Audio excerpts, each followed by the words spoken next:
Salam, selamat pagi anak-anak. Apa kabar semua? Semoga anak-anak selalu sehat ya. Oke, hari ini kita akan belajar tentang adaptasi hewan terhadap lingkungan. Oke, kemarin kita sudah belajar di tematik 6B, subtema 1, yaitu adaptasi tumbuhan terhadap lingkungan. Hari ini kita akan belajar adaptasi hewan terhadap lingkungan. Oke. Ya. Oke. Nah, anak-anak bisa lihat ya di halaman 47 sampai 48. Nah, di sini kita pertama kita lihat adalah hewan lebah, lebah madu ya. Dia mempunyai ciri-ciri. Yang pertama, hidupnya berkoloni. Koloni itu berkelompok ya, sekitar 60 sampai 70 ribu. Terus lebah ini dia menghasilkan madu. Nah, ya, dia sering anak-anak pasti sudah tahu ya, lebah itu menghasilkan madu. Terus memiliki sengatan pada ekornya ya, fungsinya untuk bertahan hidup ya. Kalau dia ada musuhnya mau menangkap lebah, dia pasti akan mengeluarkan sengatan di ekornya. Nah, di sini kalian bisa lihat ya gambar. Pertama, lebah ini lagi mencari nektar cairan manis pada tumbuhan dan dia juga bantu proses penyerbukan. Nah, di sini ya ini sudah membentuk hewannya, madunya ya di sini. Dia berkelompok akan memberikan madu. Terus ini ada bagian-bagian hewan atau contoh-contoh hewan ada lebah, ratu lebah, lebah jantan dan lebah pekerja. Ini ada tugasnya masing-masing. Ratu lebah berarti yang sebagai ratu ya atau ketua. Kalau lebah jantan itu yang sebagai fungsinya untuk kawinin lebah betina. Kalau lebah pekerja itu fungsinya untuk bekerja ya, untuk mencari makan supaya membawa kepada lebah-lebah yang lain. Oke, nah, itu tentang lebah. Oke, kita lanjut.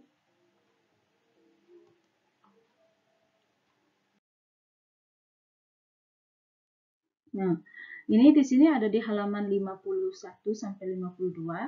Kita belajar tentang ciri-ciri khusus pada hewan agar dapat bertahan hidup. Tadi kita sudah belajar lebah, sekarang kita akan belajar tentang hewan kelelawar dan hewan cicak. Oke, mari kita akan belajar dulu hewan kelelawar. Kelelawar ini mempunyai ciri-ciri khusus. Contohnya, yang pertama sayapnya yang lentur dan tipis. Karena dia mempunyai selaput kulit yang lentur ini di sayap ini ya. Nah, ini adalah sayapnya lentur dan tipis. Dia sayapnya beda dengan sayap seperti sayap burung. Karena sayapnya ini selaput kulit yang lentur. Oke, terus yang kedua, kaki dengan cakar yang kuat agar dapat mencengkram langit-langit gua saat tidur atau istirahat. Seperti ini ya. Kakinya dia bertahan di atas pohon atau di gua ya. Nah, ini cara tidur kelelawar. Dia kepalanya ke bawah. Ya, kalau kita kan pasti tidur kepalanya ke atas ya, atau hewan lain kan pasti ke atas. Tapi kelelawar ini dia tidurnya itu kepalanya ke bawah. Nah, fungsinya untuk apa? Itu mempermudah dia untuk berterbang ya. Terus yang berikut, kelelawar ini memiliki sistem ekolokasi. Ekolokasi adalah suatu sistem pantulan bunyi atau eko untuk mendeteksi posisi suatu benda. Nah, contohnya seperti ini nih, namanya sistem ekolokasi. Ya, kelelawar itu saat mencari makan tuh dia tidak melihat karena pada malam hari dia karena ada cahaya matanya tidak, tapi karena dia mengeluarkan bunyi ya. Bunyi atau disebut bunyi ultrasonik yang kalian sudah pelajarin di kelas 4. Ya, dia mengeluarkan bunyi, terus bunyinya akan mengenai suatu benda. Benda itu dia akan memantulkan kembali bunyi ke kelelawar ya. Berarti kelelawar tahu di sana ada mangsa atau ada benda yang akan dia makan. Contohnya seperti buah mangga ya atau buah-buahan, itu dia memantulkan dengan cara mengeluarkan bunyi ultrasonik. Oke, terus yang berikut adalah hewan cicak. Ya, hewan cicak di sini mempunyai ciri khusus. Memiliki guratan-guratan yang dilapisi oleh bulu-bulu halus. Fungsinya sebagai alat perekat. Nah, di sini ya. Nih, di kakinya. Ini mempunyai guratan-guratan halus. Ya, sehingga dia bisa menempel ke dinding, bisa menempel ke loteng, langit-langit rumah, atau bisa menempel di pohon, ya. Karena di kakinya itu memiliki bulu-bulu halus atau guratan-guratan yang fungsinya untuk perekat.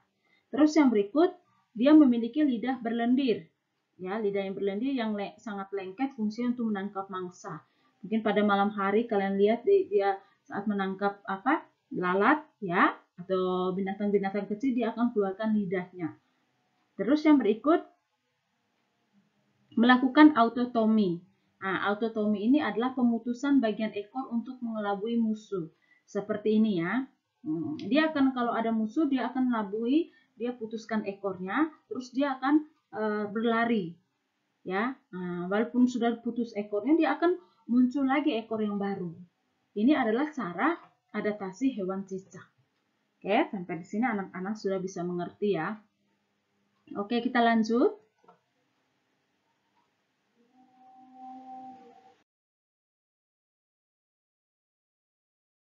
Nah, ini halaman 53. Ini kita akan belajar hewan penguin dan hewan bebek. Ya, nah, kita belajar dulu ciri khusus dari hewan penguin. Penguin ini hidupnya di daerah yang dingin, suhunya 0 derajat Celcius.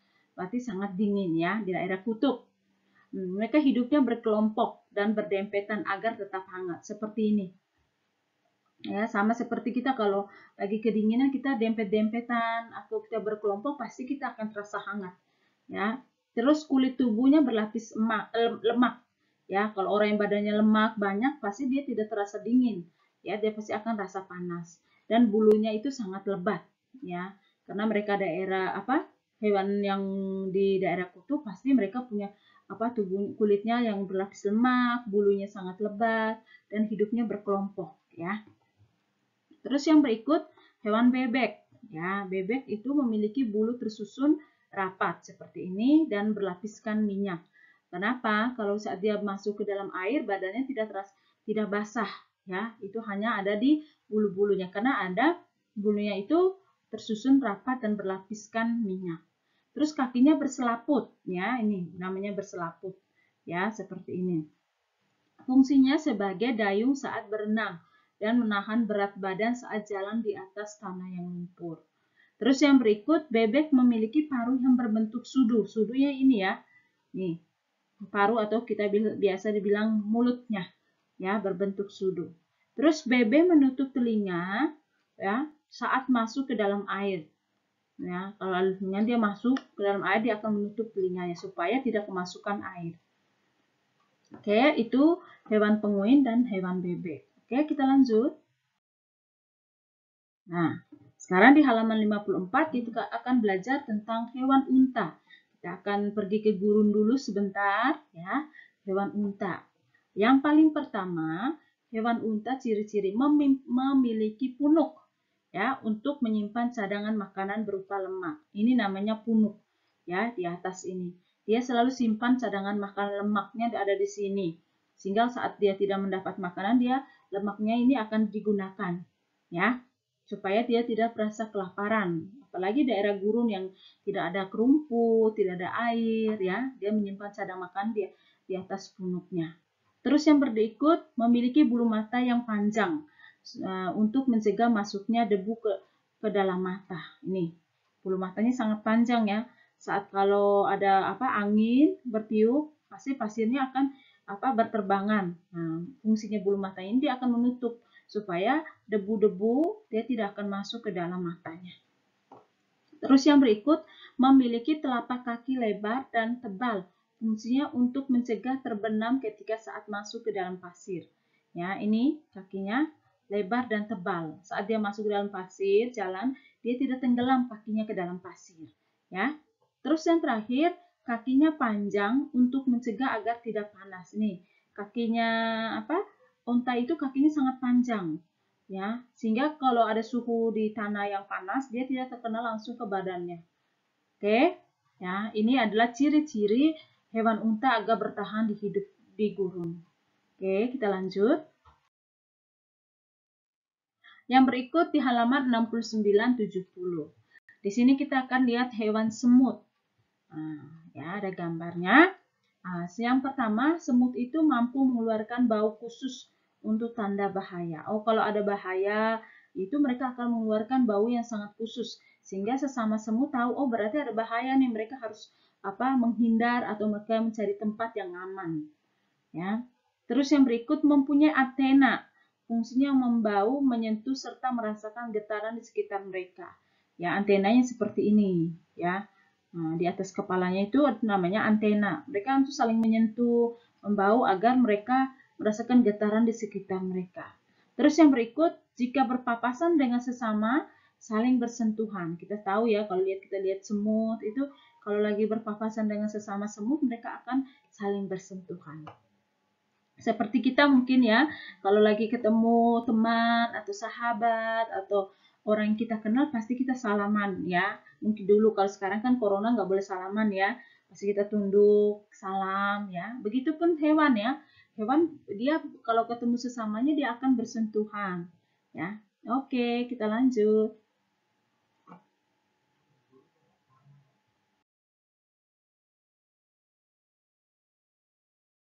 Nah, ini di halaman 73. Ini bagaimana kalian bisa tahu anak-anak, Miss ingatkan selalu ingat perbedaan istilah-istilah yang ada di pelajaran IPA.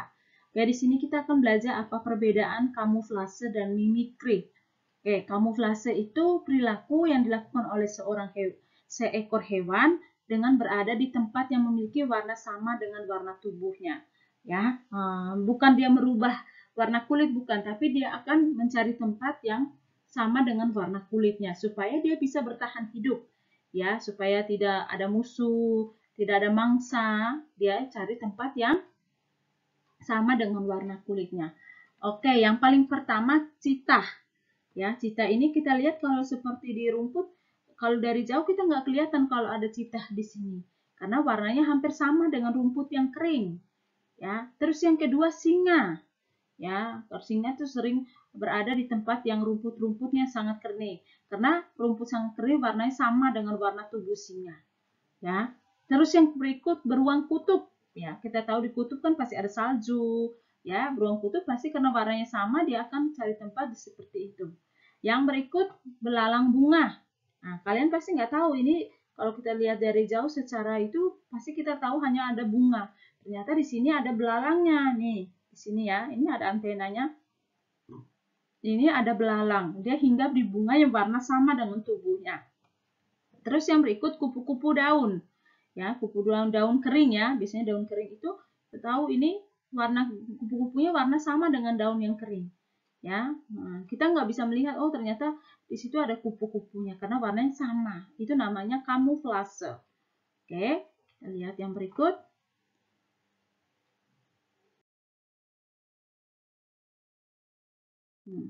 Mimikri.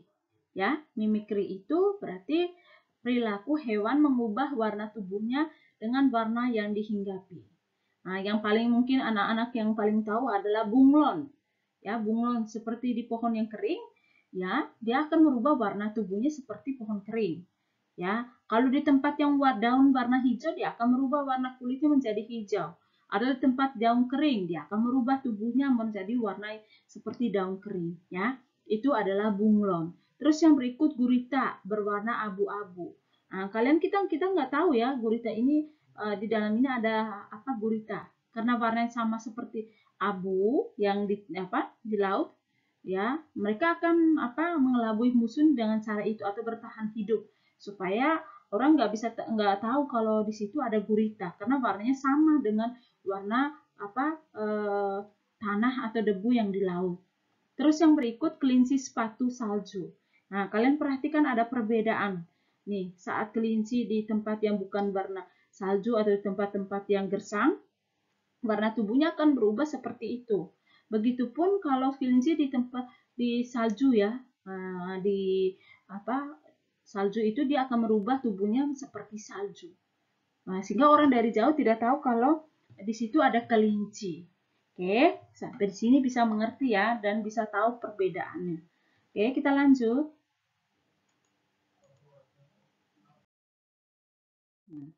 Yang berikut di halaman 75 yaitu tentang tingkah laku atau adaptasi tingkah laku, penyelesaian makhluk hidup pada tingkah laku terhadap lingkungannya. Yang paling pertama cumi-cumi. Nah, cumi-cumi ini biasanya mengeluarkan tinta. Ini ya, tinta untuk mengelabui musuh saat terancam. Mungkin ada para nelayan kalau lagi ke laut untuk menangkap cumi-cumi.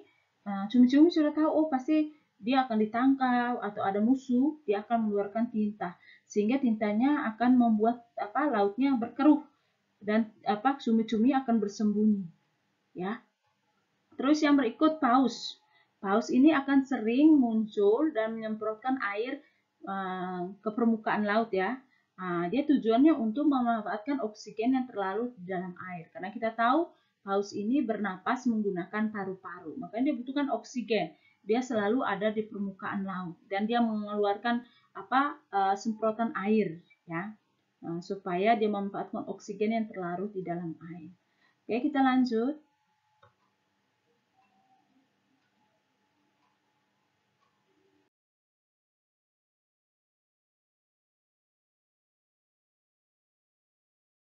Yang berikut di halaman 75 kerbau. Ya, kerbau ini supaya dia bisa bertahan hidup, dia selalu mencari kubangan. Ya, kubangan untuk berendam agar tidak terjadi dehidrasi atau kekurangan cairan.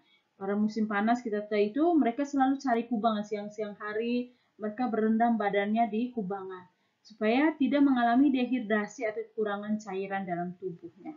Ya, itu adalah adaptasi hewan terhadap lingkungannya. Oke, terus yang berikut ada namanya hibernasi dan migrasi. Nah, kalau hibernasi ini kondisi penurunan metabolisme pada hewan yang tanda dengan suhu tubuh yang rendah. Contohnya pernapasan lebih berlahan, berkecepatan yang lebih rendah. Maksudnya hibernasi ini contohnya seperti lemur, tikus, tupai. Ya, itu pada saat musim hujan mereka mengalami hibernasi, mereka tidur gitu ya, supaya metabolisme tidak terlalu cepat. Nah, sehingga kalau pas saat musim kemarau mereka akan keluar mencari makan. Musim hujan dia akan hibernasi di contohnya mungkin di dalam goa ya, di pohon. Nah, itu dia mengalami hibernasi. Terus yang berikut migrasi. Migrasi ini ada sebuah gerakan periode hewan dari tempat di mana ia tinggal ke daerah yang baru dan kemudian kembali lagi ke habitat asli. Nah, maksudnya ini adalah contoh burung ya. Contohnya burung ada peletusan Gunung Merapi contohnya di daerah Jawa ya. Nah, pasti burung daerah Jawa kalau ada migrasi kan pasti suhunya panas. Mereka akan migrasi atau terbang contohnya ke Bali. Nah, berkelompok saat gunung meletus di Jawa sudah tidak meletus lagi dan sudah normal, mereka akan kembali lagi ke habitatnya. Ya, karena mereka asalnya dari Jawa. Seperti itu namanya migrasi. Oke, kita lanjut. Di sini anak-anak tadi sudah mendengarkan penjelasan Miss. Nanti jangan lupa kerjakan latihan soal ya evaluasi 2 di halaman 93 sampai 94.